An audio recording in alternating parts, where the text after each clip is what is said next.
exercise. Where is the error? Our expert grammarian in the back. By the way, I have the handout of the material that I'm presenting in the back, so at the end you're welcome to pick it up. This is the subjunctive, something that people don't pay attention to. Oops, sorry.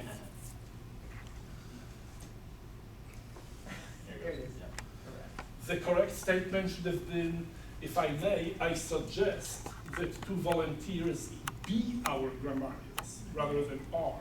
But you will see this is the hidden should, actually. The should be correct, but should is omitted. The phrase, this construct is called the subjunctive, and you have a lot of errors with the subjunctive on CNN, on Fox News, in mass media, even in print. My wife and me really enjoy ballroom dancing. If I was you, I would give it a try. I see somebody shivering already. You keep quiet, please. How about the rest? Yeah. Is there an error? Have you opened the?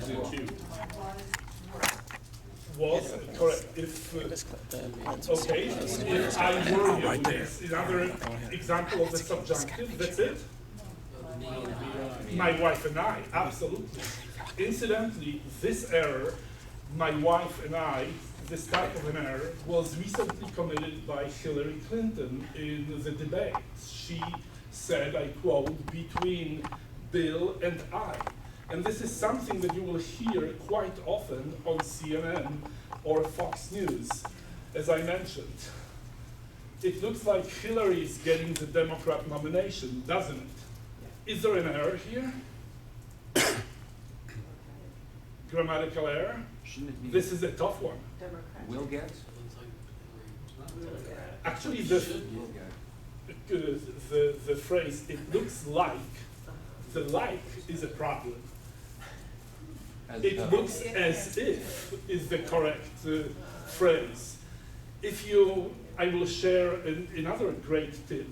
If you're not sure what the correct grammar is, you can use the definition of the correctness of the language as the language used by the majority of educated speakers. And an easy way to check it is to Google it. If you put the phrase in quotation marks, Google will return the count. So if you put in quotation marks, it looks like, you will get this morning the count of about 220,000. If you put it, it looks as if, in quotation marks, you will get a count of over 10 million. Clearly, it looks like it's not yet an accepted version of the language. On the other hand, getting a phone call and picking it up and saying, it is I, sounds very effective, even though many grammarians will claim that this is the correct way. Most Americans, most educated Americans will say, it's me. And this is actually a correct language if you take this phrase as an idiomatic expression, and that's the way it should be looked at. I will not go through all of it. Let me just go to the last one. You're welcome to check out the handout. After considering it for some time, the dangling participle may be the most pernicious grammatical error. Is there a problem here?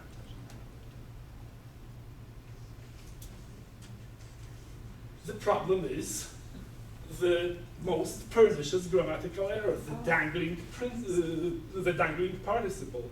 After considering it for some time, the dangling participle is not considering it for some time, correct? Yeah. So that's the problem. If you get the handout, you can see that, oops, let me just, well, you have the highlights on the other side of the handout. Let me just drop this the handout. Please check it out.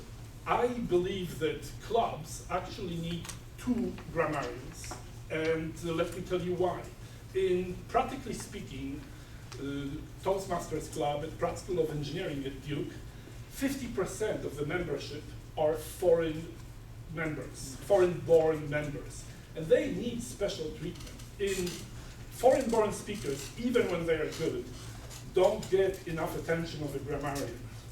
So that's why I think that there should be 2 grammarians. Here I'm offering some extra categories, not just R's, but also the subjunctive, the verbal litter, like kind of, sort of, actually, basically, and then the doubles.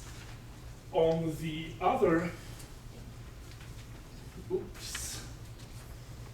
on the other sheet, grammarian sheet, you will find the pronunciation accent, mostly for foreigners, subject-verb agreement. This is a typical problem for them. Errors in tenses, not keeping the same tense.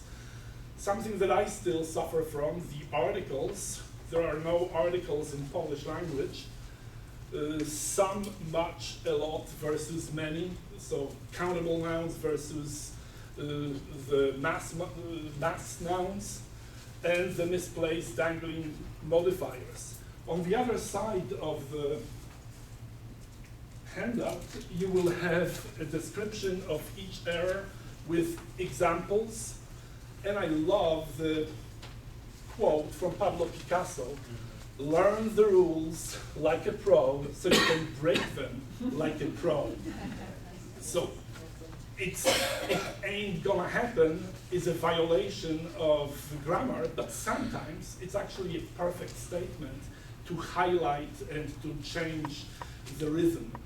I encourage you to think more as a grammarian, and actually by listening to the grammar, you will be able to pick up the errors that some of you missed today during this little test.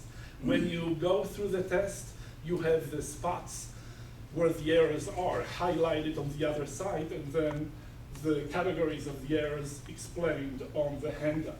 So again, please consider signing up as often as you can for the role of a grammarian, and consider establishing a special grammarian role for your foreign-born speakers. Madam Toastmaster.